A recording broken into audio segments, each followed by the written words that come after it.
Саламатсыздар ма? Қайырлы күн баршаңызға. Сіздерге 490-ға арналған керемет ашық сабақтың үлгісі. Бұл жерде 5-ші сынып мәтінді есептерді шығару тақырыбына оқу мақсаты 5-5-1-6 пайызға байланысты мәтінді есептерді шығару. Құндылықтар еңбекқорлық пен кәсіби біліктілік айы сәуір айына. Бұл құндылық аясында оқушылардың іс-әрекеті сөздеріне дейін мына жерде жазылған. Сабақты роботтар әдісі арқылы 3 топқа бөлеміз. Сосын үй жұмысын тексеру кеңесі әдісі арқылы үй жұмысын тексереміз. Одан кейін қайталау білім айнасы гүлдер әдісі арқылы қайталаймыз. Практикалық тапсырма, топтық тапсырмаға осындай 3 топқа есептер алынды. Сосын ою әдісі арқылы жеке жұмысты орындаймыз. Оның барлығы жауабымен, дескриптірімен барлық көрсетілген. Енді ары қарап функционалды сауаттылық тапсырмасына осы есепті алдым. Бұл жерде функционалды сауаттылық деп не үшін алды? Өйткені оқушылардың біз қазір пиза дайындық деп жатамыз. Соның барлығына сатылы түрде, кешенді түрде дайындық жүргізуіміз керек. Мысалы, мына есепті қарасаңыз, сынып бөлмесінің ұзындығы 8 метр, оның ені ұзындығының 75%, биіктігі енінің 50% құрайды. Сынып бөлмесінің көлемін тапты. Пәтер 2 бөлмеден тұрады. Үлкен бөлменің ұзындығы 5,5 метр, ал ені ұзындығынан 60% құрайды. Кіші бөлменің ұзындығы үлкен бөлменің еніне тең, ал ені ұзындығынан 1 метр кіші. Әр бөлменің ауданы таңдайды. Бала ойланады жан-жақты. Өмірмен байланысты былайша айтқан кезде, ерекше білім беруді қажет ететін оқушыға бағытталған тапсырма. Бұл енді пазлдар, яғни А деңгейі есебі десек те болады. Оқушылар ерекше білім беретін оқушыңыз болса, осы тапсырманы беруге болады. Инклюзия деп жатады, кейбір әріптестердің сыныбында бар. Одан кейін серіктеу сәтіне қимылды қайталайды ютубтан, сосын тапсырманы орындайды. Бекіту тапсырмасына Learning Apps платформасында бекіту тапсырмасын орындайды. Мына жерде жұмыс парақтары бар, яғни барлығы светмен түрде шығады. Мына жерде жүктік жұмысқа алдым ба, қоямды.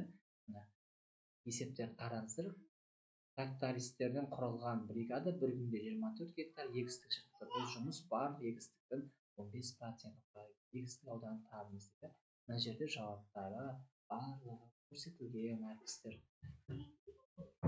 Енді одан кейін процентке байланысты есептер. Бұл пазл, яғни ерекше білім беруге басқа да жағдайда қолдансаңыз болады.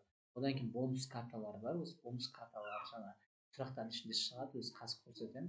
Сол оқушыларға қырқып берсеңіздер, оқушылардың мотивациясы артады. Ол бонус карта сізде мүмкін сыйлық болуы мүмкін, 9 балл, жоқ дейді, жұмысын бермеу, сол оқушыға. Енді слайдын көрсетейін. Барлығы осы айтылғандардың барлығы бір слайдтың ішінде кіріктірілген. Бір жақсы жері слайдты қосасыз да өте бересіз. Барлық тиянақты ауқымда жазылған. Енді слайдты көрсететін болса, мына сабақтың тақырыбы, сосын мына жүйе арқылы жасалған видеоролик, былайша айтқан кезде. Саламатсыздар ма балалар? Мен француз математигі Франсуа Виет боламын. Балалар, тәрбиесіз берілген білім адамзаттың қас жауы. Сондықтан білімімізден бұрын тәрбиелі екенімізді көрсете білейік. Енді сіздерге берер тапсырмам. Жасырынған сөздерді өмірмен байланыстырып. Саламатсыздар ма балалар? Одан кейін топқа бөлінеді, роботтар әдісі арқылы. Осылай 3 топқа бөлініп, оқушылар топтасады. Сосын үй жұмысын тексеру кеңесі, мына жерде басасыз, яғни тексеру деген бассаңыз, мына есептің жауап шығады. Түйе 25 жыл өмір сүреді, түлкі түйенің өмір сүру ұзақтығын 40%, шаян 80%, бұғы 60% құрайды.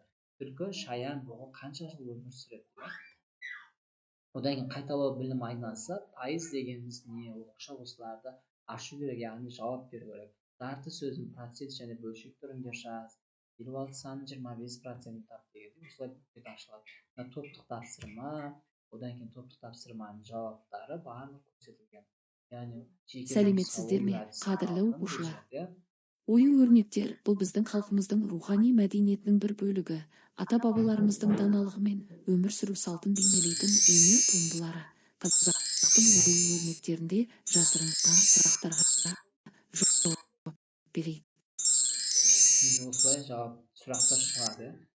13 карталар бар, көрдіңіз бе? Соны оқушыларға бересіз, қай оқушыға түседі. Бұнда өзінің несібесіне қарап. Сергіту сәті өте қызық, ютубта хит болып жатқан сергіту сәті. Функционалдық сауаттылық тапсырмасын бүкіл сыныпқа бересіз, жеке орындаса да болады, жоқтап берсеңіз де болады. Сосын жауабы ерекше білім беруге қажет оқушыға. Бұны көрсетпесеңіз де, былай жеке берсеңіз де болады оқушыға. Сосын жауабы, сосын жұптық тапсырма, ойын жауаптары, сабақты бекітуге Леоник Апс платформасы, мына бағалы сабақтың бүкіл процесінде жүреді ғой. Бағалы парақтарын топтарға берсеңіз, өздері бір-бірін бағалайды, ең соңында осылай көрсетсе, өздері басып шығады. Мақсат 10 балл деген сияқты. Кезектен кезек басып әрі кетсе, осымен сабағымыздың соңына келдік. Сабаққа кері байланыс бере кетіңдер оқушылар. Осымен сабағымыздың соңына келдік. Сабаққа кері байланыс бере кетіңдер оқушылар. Осымен сабағымыз үй тапсырмасы. Одан кейін Леоник Апсты көрсетейін. Леоник Апста осы үлкен экранға қойып қойсаңыз өте керемет, немесе жеке орындаса да болады әріптестер. Енді үлкен экрандарыңыз болса, неге жақсы дүниені көрсетпеске, тақтаға қосып қойып, бәр топтан бір-бір оқушыдан шығарыңыз. Қалғандар орында отырып шығарсын деген сияқты. Мына жерде 20% қай санды жазамыз дейді, 20%. Осылай 650 санын 20% қанша? 130 дейді. 20% түрінде біз қандай санды жазамыз? 20%. 0,2, иә? 0,2. Осылай бағалар шығарады. 0,1 неше процент кетеді? 1% кетеді. 64-тің 1%. 0,64. Қайсысы үлкен? Жарты ма, әлде 36 ма? Жарты. Жарты өйткені ол 50% құрайды деп жазу керек. Сосын тексерістер, міне дұрыс болса жасыл, қате болса қызыл жанады. Ал енді әріптестер, сіздерден кішігірім өтініш, YouTube каналыма тіркеліп лайк басып қойыңыздар. осымен сабағымыздың соңы. Сау саламатта болыңыздар. Мен WhatsApp нөмірін қалдырамын, сол нөмірге жазыңыздар, Мақсат ағай деп шығады. Баршаңызға мың алғыс.